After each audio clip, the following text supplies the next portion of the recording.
High, good morning সবাইকে। তোমরা সবাই কেমন আছো? আশা করি ভালো আছো। তো আজকে হচ্ছে আমি বাড়িতে লোকনাথ ঠাকুরের পুজো দিয়েছিলাম, সেই ব্লগটাই তোমাদের সাথে শেয়ার করব। তো চলো, কেন পুজোটা দিয়েছি হঠাৎ করে সেটাও বলি। আমি না প্রত্যেকবার জানোই লোকনাথ ঠাকুরকে পুজো দিই। তো এবার না আমার ডেটটা ঠিক মনে ছিল না, আর পার হয়ে চলে এসেছি। তো আমার খুব খারাপ লাগছিলো পুজোটা দেওয়া হয়নি, সেই জন্য। তো আমি ভাবলাম শুক্রবার দিন হচ্ছে লোকনাথ ঠাকুরের বার। তো আমি ভাবলাম পুজো যদি দিই তাহলে শুক্রবার দিনই দেবো।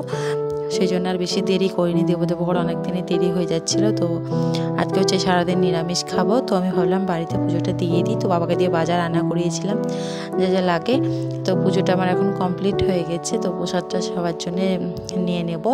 আর ঘরে ঠাকুরকে পুজো দিয়ে নিয়েছি। আমি ঠাকুরমশাই দিয়ে করি না, জানোই। আমি হচ্ছে এমনি ফল মিষ্টি দিই। ভোগও আমার খুব একটা দেওয়া হয় না, কারণ আলাদা করে বাসন গ্যাস এগুলো আমার নাই। সেই জন্য ভোগটাও আমি বানাতে পারি না। আমি ভক্তি করে হচ্ছে পুজোটাই দিই, ফল দিয়েই দিই। তো ওই জন্যে তো আমরা প্রসাদ খেয়ে নিয়েছি। বাবা হচ্ছে বাড়িতে ছিল না, তো এখন বাবাকে প্রসাদটা দেবো। তো আজকে ব্লগটা কী হয়েছে জানো, সেদিনে আর কোনো ক্লিপ আমি করতে পারিনি। আর সেদিন নিরামিষ রান্না হয়েছিল, এমনি নর্মাল দিন ছিল। তো ওই জন্য আর কিছু আমি ব্লগ করিনি। আর এই ফুলটা আমি কালার করেছি, তোমাদের দেখালাম।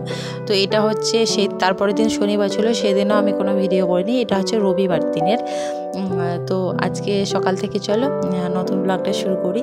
তো এই যে সকালে প্রায় টুকটাক কাজ যেগুলো থাকে ওগুলো হয়ে গেছে। এখন আমি ফ্রেশ হবো। আর যে সকালেই না এত বৃষ্টি হয়েছে, উঠোনটা কেমন হয়ে আছে দেখো। আর এত বৃষ্টি হচ্ছে না, উঠোনে মাটিগুলোও চলে যাচ্ছে ধুয়ে। প্রচুর বৃষ্টি হচ্ছে। আর ফুলও খুব একটা ফোটে না, সারাদিন রাত বৃষ্টি হলো তো ফুল খুব কম ফোটে। তো আজকে আবার দেখছি না, তাও অনেকটা ফুটেছে। তো ওই জন্যে ফুলগুলো এখন তুলে নেবো পুজোর জন্য। আর মেঘ মেঘও করে আছে। আসলে বর্ষার দিনটা না এমনি ভালো লাগে, কিন্তু বর্ষাতে জামা কাপড় শুকানো, বাড়িতে সবসময় জলের প্রবলেম, মানে ভালো লাগে না ঠিক। আবার একদিকে ভালো লাগে, মানে কি বলবো দুটোই।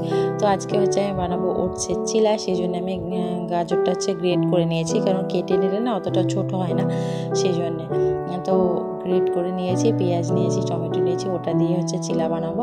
তো ওটাই খাবো। এখন আমি বানাচ্ছি হচ্ছে ট্রি, তো ওটাও খাবো। তো চলো, আমার গোলা রুটি হয়ে গেছে, মানে যেটা বানালাম চিলা।